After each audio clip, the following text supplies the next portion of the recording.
Oi, Martelinha. Agora deu certo. Deixa eu só fechar aqui, que tá dando um reflexo muito forte na câmera. Só tá. Tá joia.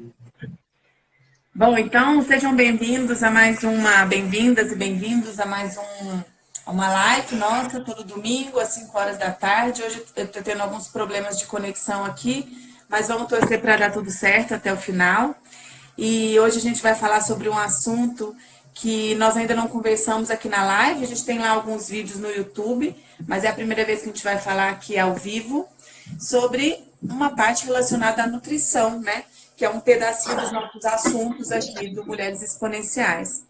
Na verdade, quando a gente foi definindo os temas que a gente queria trabalhar, aqui, pronto, Marcelinha está sentada lá, vamos... Estou só situando aqui como que a nutrição entrou também no trabalho do Mulheres Exponenciais, né?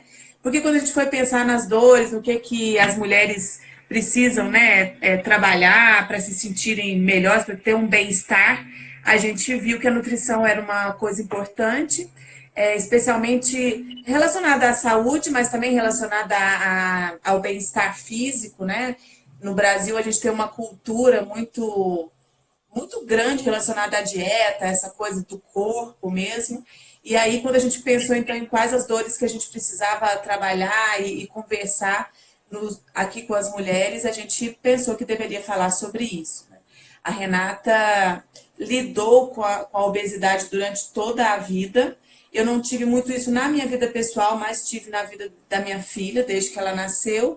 Então, esse é um assunto que sempre esteve nas nossas vidas e que está na maioria das mulheres presente, né?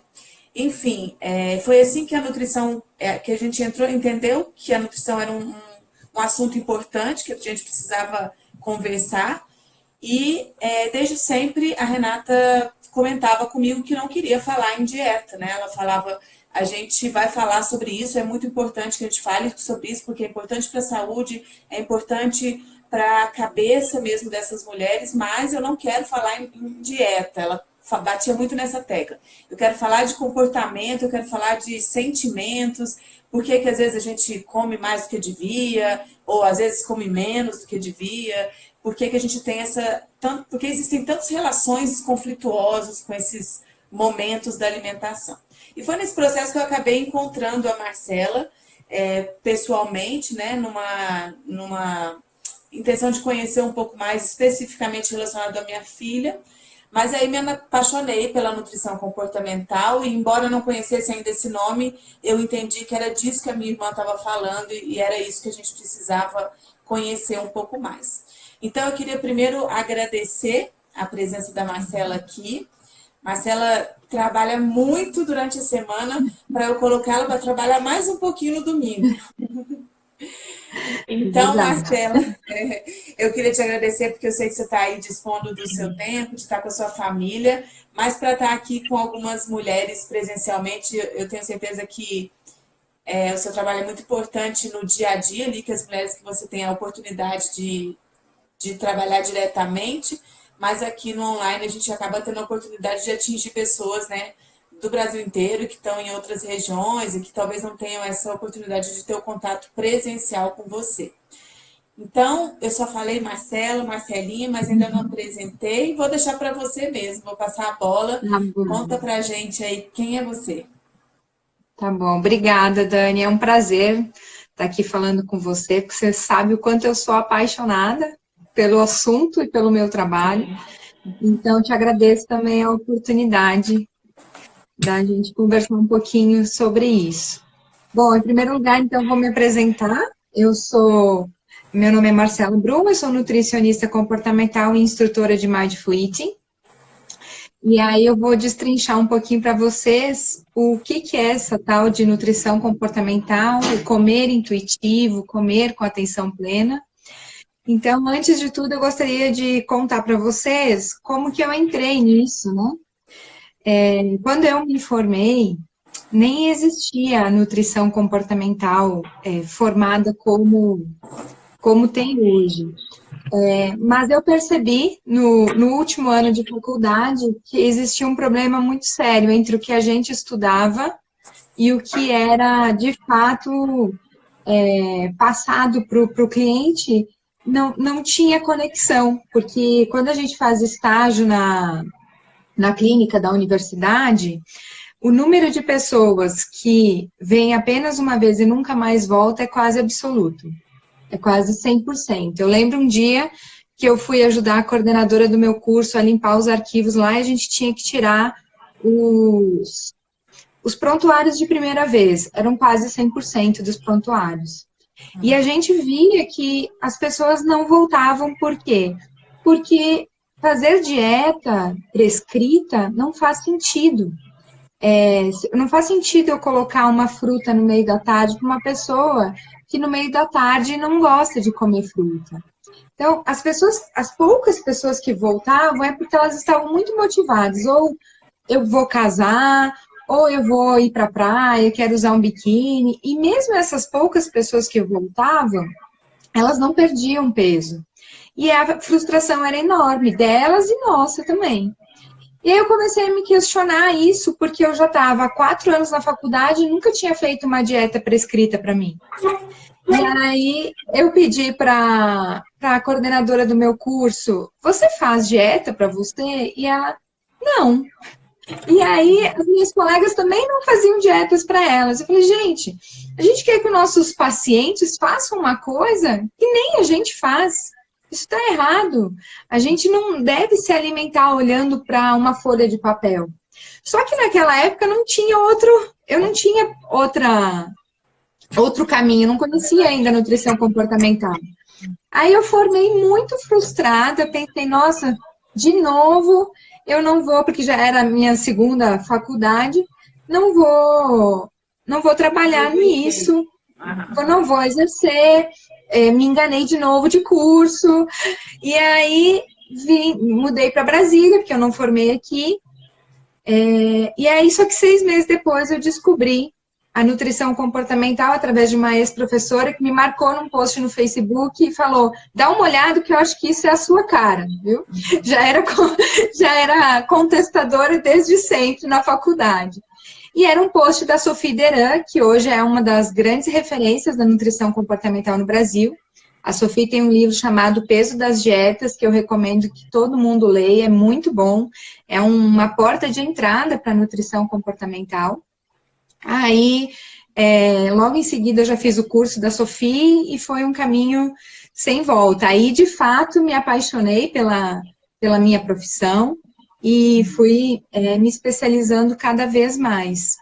Porque eu vi que aí sim, é essa nutrição que eu acredito, uma nutrição gentil, uma nutrição que respeita a individualidade das pessoas, uma nutrição que faz o cliente olhar para dentro de si e não para fora.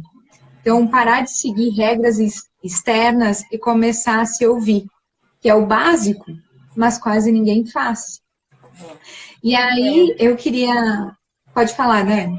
Não, eu queria falar a minha visão como paciente ali, né, como cliente, porque a nutrição comportamental é bem isso mesmo. Quando a gente entra em contato pela primeira vez, é muito interessante, porque é isso que você está falando, é quase que teria que ser óbvio, né? Porque vão sendo passadas aquela receitinha, né, do que deve ser feito, mas sem pensar mesmo no indivíduo, né? Então, a nutrição comportamental é muito interessante e, assim, é muito apaixonante. Eu fiquei apaixonada durante o processo, a Marcela viu, comecei a estudar nutrição comportamental também, não para ser nutricionista, mas para conhecer, para entender mesmo como que tinha chegado até isso, né?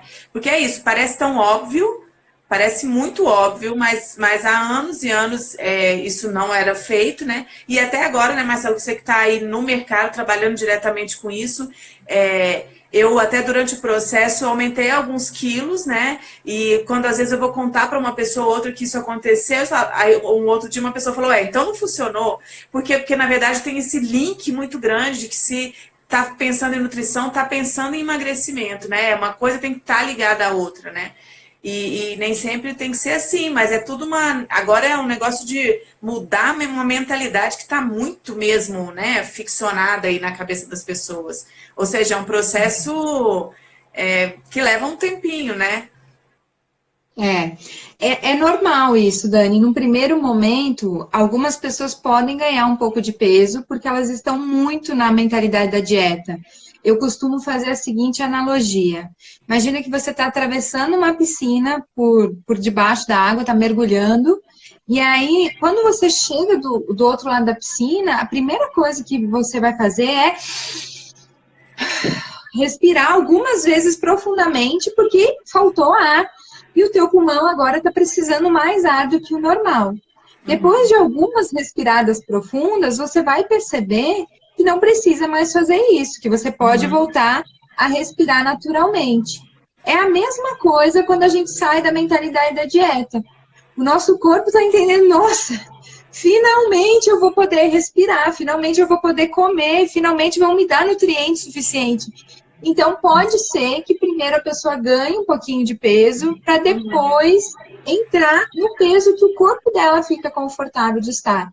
É um respirar normal novamente. E isso não é, de forma alguma, um fracasso. Isso é um caminho. Só porque eu comecei a falar aqui sobre nutrição e esqueci de falar do nosso tema específico de hoje, né?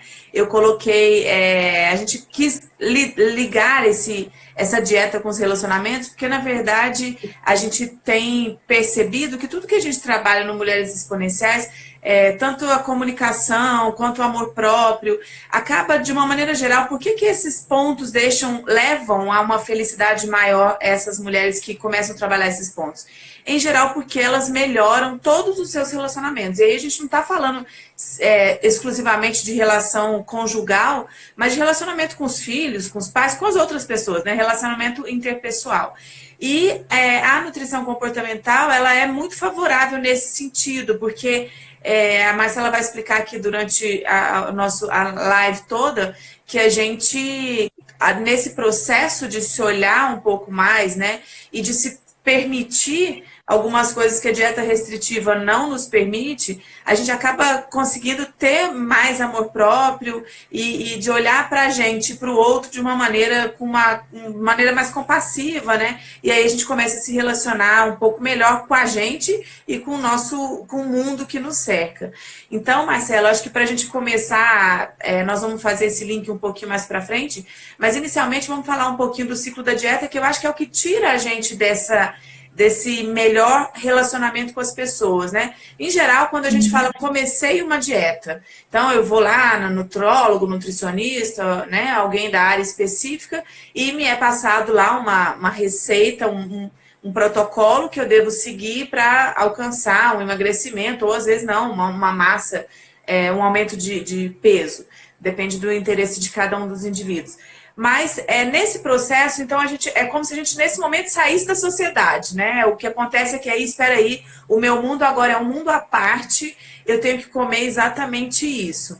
E aí, o ciclo da dieta, eu aprendi lá com a Marcela, vou falar aqui, você me corrija, tá, Marcela, se eu estiver errado, mas o ciclo da dieta é aquela história. Então, nesse momento, eu tenho lá horário para me alimentar, tenho os alimentos que são permitidos e os alimentos que são proibidos, e aí eu começo a pautar a minha vida nisso, me restringo de muitos alimentos, muitos inclusive que eu gosto, que me dão prazer, né, no momento em que eu estou ingerindo, me restringo totalmente porque eu estou no processo de dieta. E aí o que acontece é que passado um tempo, talvez a consistência não consegue ficar tão grande e a gente acaba enfiando o pé na jaca e falar, não, eu tô com vontade de comer doce, eu vou comer. E, em geral, como estava se restringindo daquilo, a gente não come só um, né? Aí há o exagero, enfia o pé na jaca mesmo, e talvez aquele peso que você tinha emagrecido, aí você engorda ele de novo, aumenta. E aí aumenta o peso, vem a frustração, né? A coisa de não conseguir, aquele sentimento de novo, não fiz o que eu devia, um sentimento de culpa, de estar errado. Vou voltar no nutricionista e vou começar tudo de novo. E aí, volta para aquele nutricionista, faz a consulta de novo e começa todo o processo. Então, esse que é o ciclo da dieta, certo, Marcela? Isso mesmo. E aí, eu queria falar o que é esse processo um pouco, por que a gente fica repetindo esse ciclo, às vezes, por anos, né? As pessoas que têm histórico de obesidade fazem isso e repetem isso por anos a fio. A nutrição comportamental, ela surge exatamente nesse contexto. Hoje a gente sabe, por dados da OMS, quer dizer, não sou eu, nem a Sophie Deran, nem outra nutricionista comportamental que está falando isso. A Organização Mundial da Saúde reconhece que 95% das pessoas que fazem dieta voltam a engordar tudo que perderam e muitas vezes até mais num período de até 5 anos. Quando a gente fala até 5 anos, é um período máximo, porque, na verdade, o que eu encontro no meu consultório é muito menos.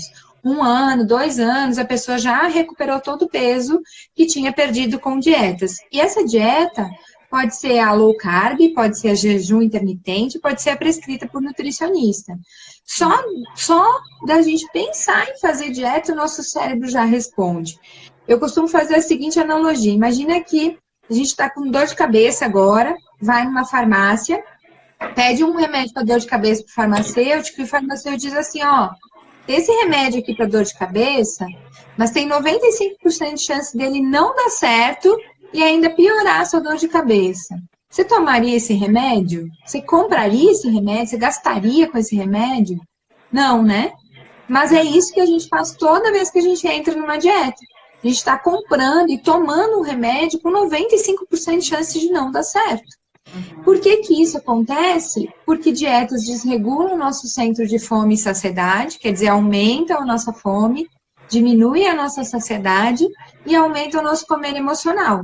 Quer dizer, literalmente se dá um tiro no pé.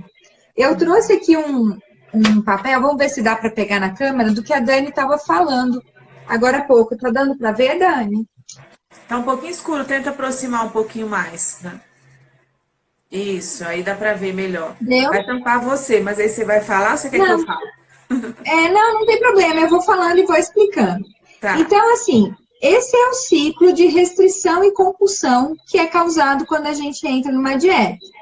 Então, aí a gente tem a privação. Vamos imaginar que a pessoa entrou numa dieta low carb e agora ela não pode mais comer pão. Pão antes era um alimento que ela comia normalmente, e agora ela vai ter que comer ovo. Eu vou falando porque parece que tá invertido aí. Invertido por causa do self. Não tem problema, você vai falando. Não tem problema, mas eu vou falando.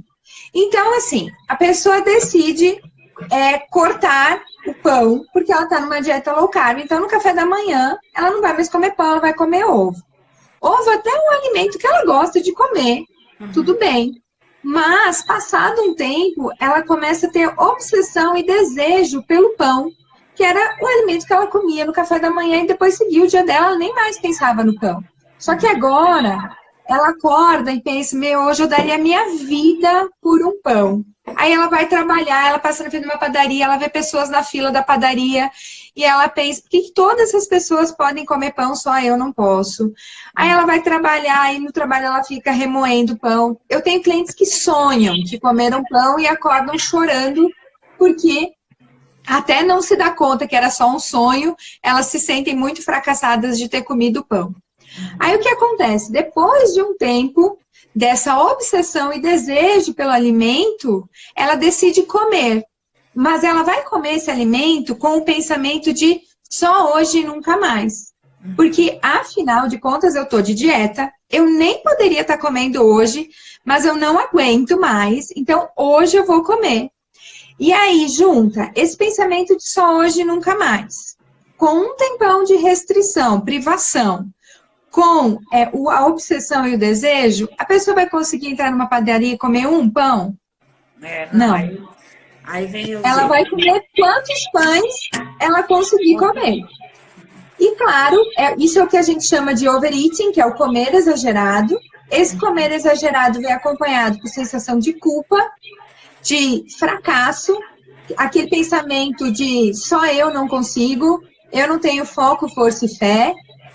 E, claro, vai ganhar peso, um eventual ganho de peso, porque ninguém ganha peso comendo um pãozinho. Agora, comendo 4, 5 pães de uma vez só, porque é só hoje e nunca mais, porque eu tô de dieta, sim. Aí, com todo esse sentimento de fracasso, de culpa, no outro dia ela entra de novo nesse ciclo da dieta, da restrição. E isso não tem fim. E aí a pessoa acha que é fracassada porque era só ter disciplina, mas não é só ter disciplina. Por quê? Porque ser humano não se alimenta só para nutrir. Porque se fosse assim, a gente já poderia ter trocado supermercado por farmácia. A gente poderia ir numa farmácia e pedir, olha, eu quero tantas calorias, eu quero tantas vitaminas, tantos minerais. A gente tem tecnologia para isso. É isso que os astronautas fazem quando estão em missão. Só que eles estão em missão em curto espaço de tempo, né? E, na verdade, algumas dietas até restringem, né? Algumas dietas fazem uma restrição alimentar muito grande e uma suplementação feita com vários comprimidos, né? Então, até já existe dieta desse jeito. Mas por que isso não dá certo? Porque a gente não come só para nos nutrir. Nós comemos por motivos emocionais, sociais, culturais, o que faz sentido porque traz memórias afetivas da nossa infância. Ou alguém agora no final do ano convidou vocês, a festa da firma esse ano vai ser correr no parque, vamos fazer uma maratona no parque. Isso acontece? Não. Não, né? A festa da firma normalmente é num restaurante legal, ou é num salão de festa. Se for no parque, vai ser piquenique. Né? Comida e bebida. Exato. Se for no parque, com certeza vai ter comida envolvida. Porque é isso mesmo. A comida é a argamassa das relações sociais. Tem até estudos antropológicos falando disso. Não tem como distinguir relação social de comida. E isso é bom, isso não é ruim. Isso é para ser assim mesmo. E também tem os fatores, então eu falei dos fatores psicológicos, porque desse ciclo de restrição e compulsão, mas também há os fatores fisiológicos. Porque quando a gente entra numa dieta, o nosso cérebro não está entendendo que a gente está querendo emagrecer 3 quilos em 10 dias. O nosso cérebro está entendendo que está acontecendo a Terceira Guerra Mundial lá fora e ele precisa fazer alguma coisa para nos proteger, para nos preservar a vida, porque tudo que o nosso corpo quer é nos manter vivo. E aí, o que o corpo faz? Primeiro, diminui nosso metabolismo, e segundo, coloca uma sirene de bombeiro no nosso cérebro, dizendo come, come, come. Então, é por causa dessa sirene de bombeiro no nosso cérebro, dizendo come, come, come, um cérebro faminto, um cérebro precisando de glicose, que a gente cede e vai e entra na padaria e come 4 pãezinhos. Não tem nada a ver com foco, força e fé. Tem a ver com o cérebro que está precisando de glicose. 70% da glicose que a gente consome vai só para o cérebro. É muita coisa. E aí, se a gente tem um cérebro faminto, ele vai dar um jeito de fazer a gente comer. Não tem como. E é isso, né, Marcela? Na verdade, eu coloquei esse tema assim, ligado aos relacionamentos, pensando um pouco nisso, assim, que no momento que a gente está se restringindo, né, na maioria das vezes a pessoa que entra nesse ciclo da dieta, ela tem um objetivo específico, mas ela é uma coisa que está indo contra o funcionamento natural do organismo, né? E aí, por isso o conflito, por isso que você fica repetindo essa coisa, não é que não tem força, foco e fé, você não está deixando o seu organismo funcionar como ele deve, como é o natural, né? E aí, isso é que foi sendo tirado, eu entendo assim, que foi sendo tirado das pessoas mesmo, né? No processo lá, a gente conversou sobre a situação de que quando a gente nasce, né, o neném, ele pede comida quando tem fome e não come mais quando ele não tem. Mas à medida que a gente entra na sociedade, né, quando a gente começa a entrar nas regras da nossa sociedade, na verdade, é que a gente tem lá os horários exatos para comer e as coisas, e começa essa coisa toda de alguns alimentos são permitidos ou são proibidos. Isso em termos de marketing, de mídia, é muito forte, né? Existem indústrias alimentícias que jogam pesado aí, e aí a gente acaba entrando nessa onda e realmente é por isso que tem essa relação muito grande com o nosso comportamento, porque é como se a mídia e essa indústria, ela fizesse a gente trabalhar de uma maneira diferente como o nosso corpo foi programado para trabalhar, né? Então, existe esse conflito sempre, né? O conflito, a coisa de sentir eu não tenho foco, eu não consigo, na verdade é porque é uma luta mesmo interna, né? O que você quer e o que a mídia passa para a gente o tempo todo. Então, é um conflito para sempre mesmo aí, né? Alguém perguntou aí, enquanto você falava, Dani, como faz para desligar essa sirene cerebral? Então, parando de seguir dietas, desistindo de seguir regras externas, desistindo de comer de 3 em 3 horas, desistindo de comer quantidades certinhas todas as refeições, desistindo de cortar alimentos. Porque se eu falar agora para vocês, não pensa num elefante cor-de-rosa. Eu tenho absoluta certeza que todo mundo pensou num elefante cor-de-rosa. Isso é neurolinguística. É a mesma coisa que eu falar, a partir de hoje, vocês não podem comer chocolate. Chocolate vai ser um alimento de extremo desejo para todos vocês. A minha então, Renata tá rindo aí, porque pensou no elefante cor-de-rosa. Com certeza pensou, tenho certeza que sim. Porque esse teste não falha.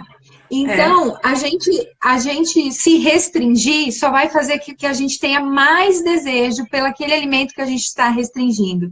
Por isso que a permissão incondicional para comer é um dos primeiros princípios dentro do comer intuitivo. Eu ia falar isso agora, eu ia falar isso para você, Marcela. Na verdade, a gente está entrando, quando ela perguntou aí o que a gente faz para desligar a Serene, é começar a comer intuitivamente, né? Começar a ouvir os sinais do nosso corpo, que aqui também no Mulheres Exponenciais a gente fala muito sobre autoconhecimento. E é muito interessante porque a nutrição comportamental, ela é uma nutrição que ela exige um autoconhecimento, né? Você precisa começar a se olhar de novo. Então, eu só te interrompi para a gente chamar atenção para esse nome, né? Que para mim já é familiar, para a Marcela mais ainda, mas que existe um nome para isso. A Marcela é instrutora de Intuitive Eating, que é o nome da técnica. A gente chama de técnica, Marcela? Na verdade, Intuitive Eating que é o comer intuitivo. É um dos pilares do meu trabalho, junto com o Mindful Eating, que é o comer com atenção plena. Eles são tão parecidos que eles se entrelaçam. Então, o Intuitive Eating são 10 princípios, que foi uma nutricionista americana que elaborou, chamada Evelyn Tribole. O trabalho dela é muito legal. E são 10 passos, 10 princípios para fazer as pessoas pararem de seguir dietas externas e começarem a se ouvir. Não à toa, o primeiro princípio é rejeite a mentalidade de dieta. Porque se a gente não rejeitar a mentalidade de dieta, a gente não consegue fazer mais nada. Não consegue honrar a fome, não consegue honrar a saciedade, não consegue honrar a satisfação, não consegue fazer as pazes com a comida, que é o grande objetivo do trabalho com uma nutricionista comportamental, é que as pessoas façam as pazes com a comida e com o próprio corpo. Até as pazes com a comida, as minhas clientes do consultório, tipo, opa, tô gostando. A hora que eu falo fazer as pazes com o corpo, aí o caldo meio que entorna, aí eu sinto um clima. Aí eu explico que o fazer as pazes com o corpo não é se olhar no espelho e dizer, nossa, eu tô linda, maravilhosa, eu não preciso mudar mais nada no meu corpo, tá tudo lindo, tá tudo perfeito. Não é isso. Porque isso é vaidade rasa, isso é a borda lá do iceberg. Fazer as pazes com o corpo é se olhar no espelho, enxergar esse corpo como o nosso instrumento de vida. É enxergar que esse corpo trabalha incessantemente todos os dias para nos manter vivos e a gente nunca sequer agradeceu por ele. A gente só sabe criticar. É a nossa celulite, a nossa estria, a gordura localizada. A gente não sabe dizer obrigada, corpo, por você me manter viva. A gente não se dá conta que se a gente não tivesse esse corpo, nós nem estaríamos aqui agora conversando. Nós não existiríamos. E aí, por que isso acontece? Porque nós somos ensinadas desde muito pequenas a colocar o nosso corpo como se nós fôssemos uma estátua no Louvre, para ser admirado pelo olhar do outro. Te interromper, a Renata está chorando. Mais cedo ela falou que... A Renata é minha irmã, tá, Marcela? A Renata, no comecinho ali, ela falou que estava com vontade de chorar porque passar a vida inteira fazendo dieta era uma tortura. Eu chorei várias vezes lá no consultório da Marcela. E, na verdade, é isso mesmo. A gente é quase uma tortura mesmo que a sociedade faz com a gente, mais especialmente com as mulheres, né? Já que a gente está aqui num universo um pouco mais feminino, né? Estar fora de forma, vamos chamar assim, é muito mais aceitável para os homens do que para as mulheres na sociedade brasileira, por exemplo, que é a que a gente vive aqui, né? E aí é isso, a hora que a gente vai pensar em quanto isso é vazio, quanto isso é pobre, né? E quanto a gente, ela está falando que mulher obesa sofre muito preconceito. E essa tortura a vida toda, né? Então, realmente é mudar esse conceito e passar a enxergar esse corpo como uma coisa muito maior do que simplesmente, né, o fato de ser bonito ou não ser bonito. E o bonito significaria estar dentro dos padrões que a mídia exige, né? E aí é tão maior do que isso, né? A coisa que a gente começa a ver como é raso, como é pobre essa visão do nosso corpo mesmo, né? Então, é por isso que Não pode falar. Não, eu costumo dizer que você está falando aí da mídia, porque aí, nessa hora, algumas mulheres começam a se culpar por terem a vida inteira colocado o corpo como um ornamento, como se fosse a estátua do Louvre, e não tem enxergado ele como um instrumento valioso de veículo de vida que ele tem. E eu falo, não se culpe, porque você não tinha como fazer diferente, porque há uma indústria da beleza e do emagrecimento que lucra bilhões com a nossa insatisfação corporal. E elas andam juntinhas, assim, ó. Por quê? Porque a mídia precisa que a indústria venda para ter grana para pagar a mídia, e a indústria precisa que a mídia venda os seus produtos. Então, elas andam juntas. E aí que nós somos o público que dá esses bilhões para elas. Então, eu sempre faço analogia, porque é bem isso. Todo mundo já assistiu o filme Procurando Nemo. Eu não conheci uma pessoa que nunca assistiu esse filme. Aí tem uma cena lá no final do filme, que a Dory e o Marlin estão nadando lá para encontrar o Nemo, e vem uma rede de pesca e pega um monte de peixe, e esses peixes são sugados, e como a Dory e o Marlin são pequenininhos, eles conseguem escapar. Nós, mulheres, somos esses peixes dentro dessa rede, e a rede é a indústria da beleza e do emagrecimento. A gente não tem chance. Hoje, a gente sabe que 30% a 40% das meninas aos 5 anos de idade já não gostam do seu próprio corpo. É muito alto numa idade onde, se você colocar uma touquinha numa menina e uma roupa neutra, você nem sabe se aquela menina é uma menina ou um menino. Só que a menina já não gosta do corpo. O menino não tem esse problema porque o menino é elogiado porque ele corre muito rápido, porque ele joga bola, porque ele é inteligente. A menina é a princesa linda. É esses os elogios que a gente faz às meninas pequenas. Nossa, como você é linda, parece uma bonequinha, você é uma princesa. Então, desde muito pequena, a menina é ensinada que o valor dela como pessoa está atrelado à sua imagem corporal. Então, nós somos esses peixes que não conseguimos escapar, porque somos bombardeados com mensagens diretas e indiretas. Há todo um lobby para fazer a gente se odiar. É verdade. E ficar o tempo todo buscando atingir esse perfeito aí que, né, a promessa é que lá no final, quando você conseguir, você vai ser feliz. A Raquel comentou aí que no final de 2018 ela estava pele e osso e mesmo assim satisfeita com ela. Toda a roupa ficava bem, mas eu não estava bem. E aí é exatamente isso aqui, né? Porque é uma promessa como se assim, ó, você tá mal ou você... não sei nem o que a gente pensa, mas assim, essa coisa, você... É quase uma obrigação, você precisa ficar melhor, né? Você precisa comer melhor, você precisa comer sua coisa saudável, né? Então, se for comer a batata frita, algumas pessoas já te olham assim, você vai comer esse veneno aí, e sendo que às vezes é um momento que você... O importante ali é ter prazer, é mesmo sentir o prazer daquela comida, mesmo que ela não seja nutricionalmente o ideal que você devesse comer.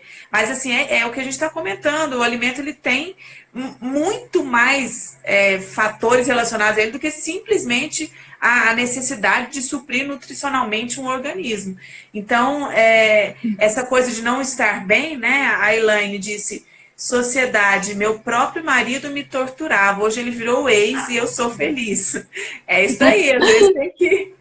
Mas às vezes eu como mãe, né, eu procurei a Marcela como mãe preocupado com a obesidade da minha filha. Então, assim, existe uma cobrança minha em relação a ela. Na verdade, agora eu meio que soltei. Confesso que ainda fico preocupada, é claro. Por quê? Porque como mãe eu me preocupo justamente do bullying que ela sofre, do fato a Rafaela sempre teve muito amor próprio. Ela até tá na live hoje, ó. Coloquei ela, falei, Rafa, vou colocar você na live. Ela tá lá. Eu tô no quarto dela, tá o quadrinho dela de bailarina ali atrás. Então, assim, é claro que como mãe eu também me preocupo em dar alimentos nutricionalmente melhores para ela. Mas é isso, eu me lembro na minha casa, o meu pai, que era médico, né, falava, Renatinha, quando ela era criança, você não pode comer isso, tá comendo muito.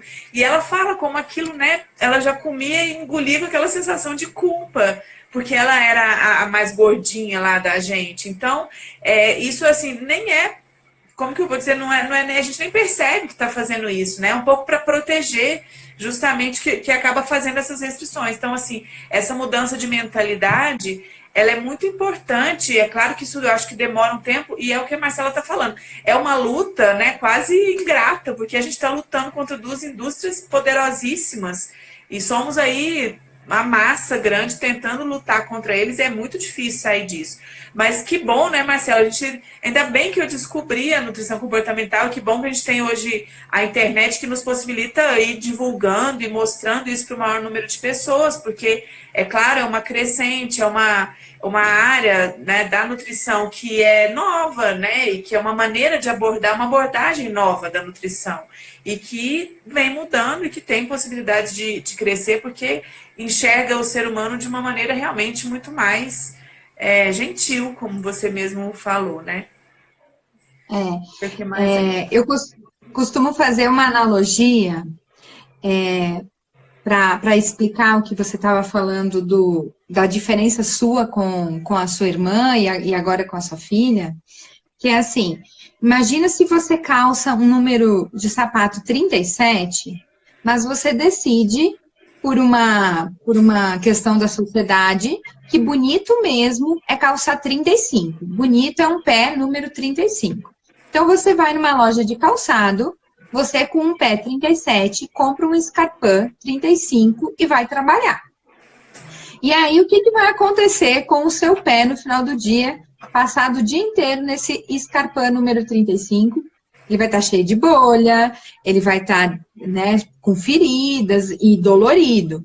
E se você insistir um pouco mais, ele vai ficar até deformado, não vai? Tem os pés das chinesas ali para provar. Elas usam.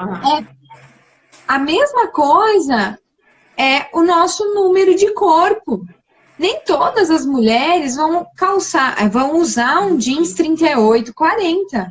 Assim como nem todas as mulheres calçam 35. Eu calço 37, tem mulheres que calçam 38, tem mulheres que calçam 39, tem mulheres que calçam 34. Cada um de nós tem um número de corpo. E sim, nós podemos ser saudáveis em qualquer tamanho. Uma pessoa escreveu ali que enfiou o pé na jaca e que agora precisa emagrecer para melhorar as taxas. Pois é, só que se essa pessoa entrar em dieta restritiva para emagrecer, aquele ciclo que eu acabei de explicar vai se repetir, e aí ela vai ganhar um pouco mais de peso e as taxas vão piorar um pouco mais. Então, o caminho, mesmo quando a pessoa está precisando emagrecer ou melhorar os seus exames bioquímicos, não é restrição, não é dieta. O caminho é se olhar para dentro de si, aprender os sinais do seu corpo, aprender a reconhecer quando você está com fome e precisa nutrir, e quanta comida o seu corpo precisa. Nutrição comportamental não é um oba-oba, então eu vou comer tudo indiscriminadamente. Pelo contrário, nutrição comportamental é você olhar para o seu corpo como instrumento de vida, com a valiosidade que ele tem. Então, sendo assim, é inteligente a gente dar salada, fruta, água para o nosso corpo, porque ele precisa disso, porque salada é cheia de fibras, de vitaminas, de minerais, e não porque você precisa emagrecer 3 quilos em 10 dias. É você olhar para o seu corpo e nutrir ele como uma forma de agradecimento. Obrigada, corpo, você faz tanto por mim que não me custa nada colocar salada no meu prato. Não me custa nada comer fruta, não me custa nada descansar, tomar água, fazer uma atividade física, porque o nosso corpo precisa de movimento. Mas não é ir para academia, fazer uma atividade física que você odeia, você quer ter o bumbum na nuca. Não, é ir para academia ou não. Eu não gosto de academia, eu acho academia um ambiente extremamente hostil. Então, a gente pode fazer atividade no parque, a gente pode dançar na nossa casa, a gente pode subir as escadas do nosso prédio, a gente pode fazer tanta coisa para o nosso corpo, colocar ele em movimento que não seja a tortura da academia, porque o ambiente da academia é um ambiente que te coloca nessa obrigação de resultado estético. E não é disso que a gente está falando. Então, verdade, não é uma desistência. Desculpa, Dani. Não, só concluindo, não é uma desistência do corpo. Quando a gente cansa das dietas, como eu falei, a gente está saindo da piscina. Mas aí a gente pode entender que entre 8 e 80 existe um caminho do meio, que é o melhor a seguir. Só que se a gente ficar sempre entre os extremos, a gente está sempre no ciclo de restrição e compulsão. Então, quando a gente fala, pode comer batata frita, e a pessoa diz assim, nossa, mas se você me disser que eu posso comer, eu vou comer sempre. Não vai, que ninguém come batata frita todos os dias. A gente acha que tem um grande desejo por isso, porque a gente está acostumado a se restringir. Quando a gente pode ou não pode colocar batata frita no prato, a gente vai ver, hoje a batata frita não está muito legal, ela está murcha, ela está fria, não vou comer. Sabendo que em outro momento ela pode comer. Se ela disser, não, mas só hoje eu posso comer, ela vai comer a batata frita mesmo estando murcha, fria, não estando gostosa. Mas quando que eu vou me permitir comer batata frita de novo? Então, quando a gente coloca todos os alimentos como permitidos, a gente tira eles de um pedestal que a gente colocou eles. A gente dá um poder para o alimento que ele não tem. É só mais uma batata, que você pode ou não comer. Mas, para isso, a gente precisa se dar permissão incondicional para comer. Marcela, e aí, na verdade, esse entendimento do nosso corpo, que é aquilo que você já comentou, né? Essa história aí, é justamente... Eu me lembro que a partir do momento que você começa a olhar para o seu corpo como sendo a sua máquina, agradecer que ele está lá trabalhando todo dia para você, e começa a fazer atividade física para retribuir o que ele faz para você, né? É um sentimento muito diferente. E aí, quando você vai alimentar, a gente... eu tô falando aqui como paciente da Marcela, tá? Que, na verdade, começou a enxergar esse alimento de uma maneira diferente. E aí a gente vê, tá bom, o que essa batata, além de me dar prazer no momento que eu como, eu nem tô falando por mim, tá, gente? Que eu não sou muito fã de batata frita. Mas, enfim, quem tem esse prazer, né? Ou outro prazer, um doce, uma coisa que for assim. A minha impressão como paciente ali durante todo o processo é que no momento que eu passei a enxergar esse alimento, né? Além dele me dar esse prazer momentâneo, da coisa social, dos relacionamentos que a gente está falando. Quando a gente entende ele mesmo como uma retribuição para o nosso corpo, a gente quer dar uma coisa melhor para o nosso corpo, né? Então, acaba sendo uma coisa natural. Eu tenho feito atividade física todos os dias. Hoje eu ainda falei, hoje eu estava com preguiça, eu saí ontem à noite, então a disposição não era a mesma, mas o dia estava lindo, eu falei, eu não tenho por que não fazer isso pelo meu corpo, por mim, né? E é tão bom, né? Essa atividade física em geral é assim, né? Eu fui para o parque, então o dia estava lindo, o parque super bonito, cheio de gente, com saúde, com energia, então assim, é tão bom começar o dia daquele jeito, pelo menos para mim, né? E aí, então, eu não fui para o parque porque eu tinha obrigação, domingo, de ir caminhar. Eu fui mesmo, tava com preguicinha, meio molenga aqui, mas eu fui porque eu sabia que era um momento que, no fundo, me dá prazer e que faz bem pro meu corpo. E aí, para a gente entrar um pouco mais, então, no foco aqui da nossa live, e é isso que eu acredito que interfere diretamente nos nossos relacionamentos. Porque quando você começa a cuidar do seu corpo por amor a ele, né? Então, assim, é por amor ao quem está te ajudando a estar aqui, vivendo os seus dias aí. Então, quando você começa a cuidar dele por amor a ele, é muito diferente. E aí as suas emoções envolvidas, né, a sua intenção de fazer bem a esse corpo, acaba provocando, fazendo com que você coma coisas melhores e faça atividade física que te dão prazer. E, no meu entendimento, isso é que interfere diretamente nos nossos relacionamentos, né? Porque isso acaba interferindo no nosso amor próprio e na maneira como você vai lidar, por exemplo, socialmente com isso. Porque uma das coisas, né, que eu comentei com a Marcela que a gente poderia falar com relação aos relacionamentos a comida, ela está presente realmente em vários dos nossos momentos sociais, né? Então, seja aniversário de alguém da família, então a gente vai fazer uma festa e tem comida lá. E, em geral, não são as comidas que estão prescritas nas dietas dos nutricionistas, né, Marcelo? Então, é aquela coisa. E quem está fazendo a dieta fica com aquela sensação de culpa. Eu, semana passada, estava num treinamento na minha formação em coach, e foi muito interessante, Marcela, a gente não estava mais junto no processo, eu não te contei essa, vou contar aqui para todo mundo.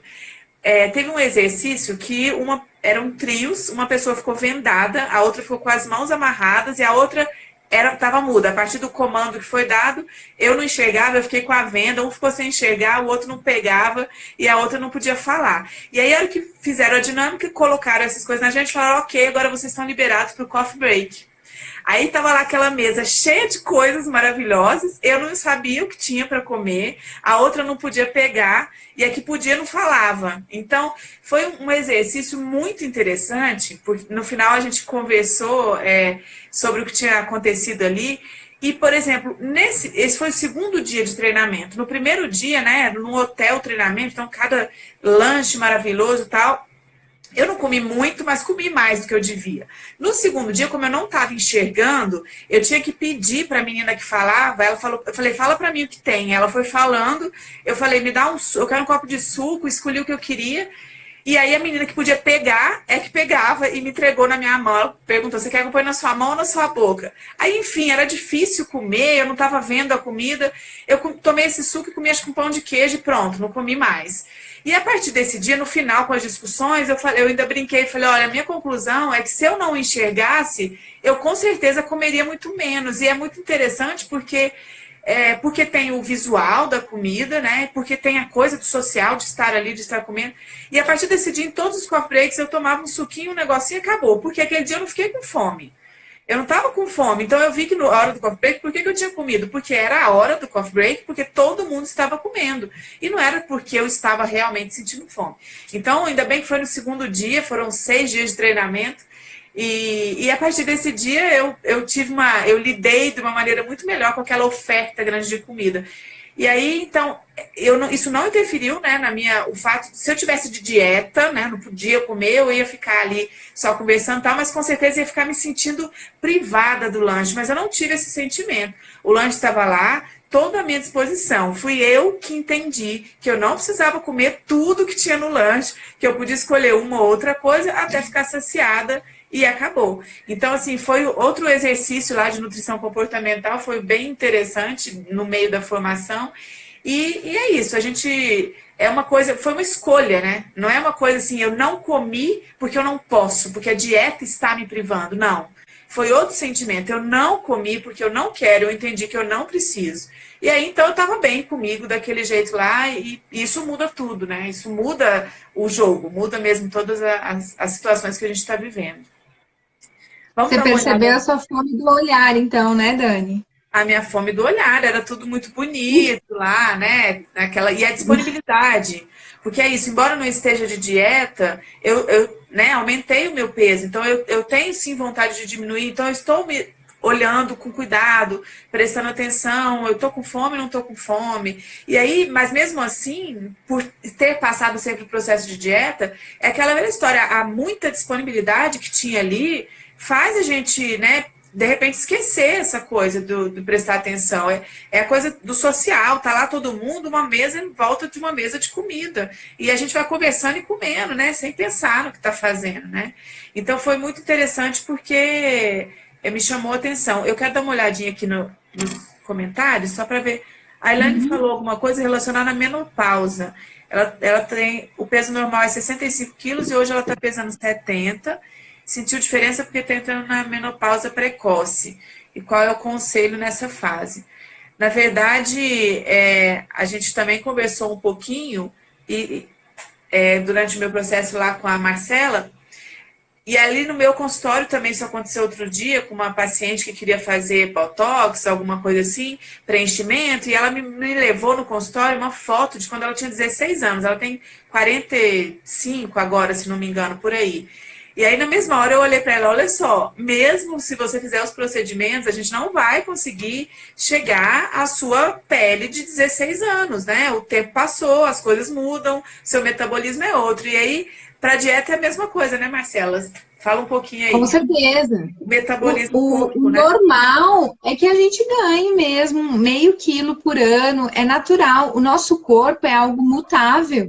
A gente está todos os dias tendo renovação celular. O nosso cabelo de hoje não tem um fio de cabelo aqui que tinha 10 anos atrás. A renovação o tempo inteiro. E aí a gente não pode ficar preso numa imagem que a gente tinha 10 anos atrás, 20 anos atrás. O tempo passa e cada idade tem a sua beleza. A gente não pode querer esse medo de envelhecer, né? Esse medo de que as coisas mudem, mas como é que a gente vai querer que uma coisa que é mutável, que o nosso corpo é mutável, fique estático? A gente está querendo lutar contra a natureza. Então, assim, aí no caso dela é bem específico, né, Dani? Teria que ver em quanto tempo ela engordou isso, como é que estão os hormônios, enfim. Mas a receita geral para todo mundo é a mesma. Não faça dietas, porque se você entrar em dieta, você vai engordar mais um pouco. Há estudos mostrando que só o fato da gente pensar em dieta, antes mesmo da gente entrar, a gente já come mais. Então, isso é importantíssimo. Assim, o primeiro princípio, não faça dietas, não pense em fazer dietas, não pense em se restringir. Há estudos, por exemplo, com ratinhos, que eu adoro, que colocaram os ratinhos numa dieta que seria equivalente a 1.700 calorias, nem era tão restrito assim. 100% dos ratinhos, quando voltaram a ter ração disponível, sem estar regulado, engordaram. E procuraram mais vezes a comida, 100%. Então, imagina fazer uma dieta de 500 calorias, o que acontece com a gente? Há um outro estudo que eu gosto muito, pelo número de pessoas e pelo tempo, porque estudaram 2.000 pares de gêmeos, quer dizer, 4.000 pessoas, é um estudo com muita gente, muito bem elaborado, e acompanharam esses gêmeos ao longo da vida. E aí, os estudiosos descobriram que o gêmeo que tinha feito dieta era mais gordo. E quanto mais dieta esse gêmeo tinha feito, mais gordo ele era. Então, assim, o que não falta, se eu fosse começar a falar de estudo aqui, eu ia ficar até amanhã falando de estudo, porque tem muito estudo mostrando isso. É só a gente olhar, dentro desses estudos, tem uma coisa que chama paradoxo Estados Unidos e França, que estudam, comparam esses dois povos, e os franceses são um povo que quase não falam de dieta, não falam de nutrientes, eles comem croissant, comem manteiga, queijo, bebem vinho. Os americanos, no outro extremo, são um povo que não falam de alimento, eles só falam de nutriente. É carboidrato, lipídio, proteína, tanto de caloria, eles vivem em função de dietas. Tanto é que as dietas que a gente segue aqui são todas exportadas deles. E aí, quando eu faço a reflexão, quem é o povo magro e quem é o povo gordo da história? Os americanos são nada mais, nada menos do que o povo mais gordo do planeta e o povo que mais faz dieta no planeta. A Sophie Deran, que é a autora do livro Peso das Dietas, que eu citei lá no começo, ela é francesa e antes de vir morar no Brasil, que ela mora no Brasil há 20 anos, ela foi morar em Nova York. Numa época, 20 anos atrás, onde a gordura era a grande vilã. E ela conta que até na garrafinha de água mineral, em Nova York, nos Estados Unidos, estava escrito 0% gordura. Tamanho o pânico que os americanos tinham da gordura. E para ela, uma francesa que come croissant, que come manteiga, queijo, não fazia o menor sentido aquilo. Hoje os americanos só trocaram o pânico pela gordura pelo pobre coitado do carboidrato. Eles continuam querendo achar o vilão. Quando não existe isso, o que a gente come, como a gente come, é muito mais importante do que o que a gente come. É claro, acabei de falar que precisa ter um equilíbrio nutricional, que precisamos dar nutrientes, vitaminas, minerais, fibras para o nosso corpo, mas sem cortar alimentos. Todos os alimentos podem fazer parte da nossa vida. Quando a gente decide cortar um alimento, a gente entra no ciclo de restrição e compulsão, que é o que acontece com os americanos, e infelizmente nós brasileiros seguimos o modelo americano de vida. Então nós estamos caminhando para ser iguaizinhos a eles, talvez o segundo povo mais gordo do planeta. Vamos lá, vou ver aqui mais umas perguntinhas aqui, Marcela. A Flá, eu não sei se é Flávia, Flá Laureano disse: você é mais psicóloga do que nutricionista. Muita gente fala isso. Na verdade, tô amando você falar que a batata não é rainha. Mas a Marcela foi um pouco econômica nas formações aí dela, tá? Ela não é só nutricionista, ela fez coaching, ela faz meditação, ela faz um monte de coisas que está muito relacionado com o que a gente faz aqui no Mulheres Exponenciais, e foi por isso que eu quis muito trazer ela aqui. Quando eu encontrei a Marcela aí na minha rota da minha vida, as coisas se encaixavam muito. Na verdade, quando a gente começa a procurar isso, né, meditação, por exemplo, nada mais é do que o momento que você para ouvir seu corpo. E a gente para ouvir o corpo para diminuir a ansiedade, para entender porque você está triste, e para entender por que você está comendo que não deveria, para entender, né, várias coisas. Então, assim, na verdade, o Mindful Eating tem isso daí, né, de você parar para olhar, e aí numa coisa mais específica relacionada à alimentação. Então, na verdade, a Marcela pode depois falar um pouquinho mais, mas por isso que eu me apaixonei pela nutrição comportamental, porque ela une, na verdade, vários conhecimentos. Não é simplesmente a coisa da nutrição, né, só do alimento. Ela realmente está envolvida.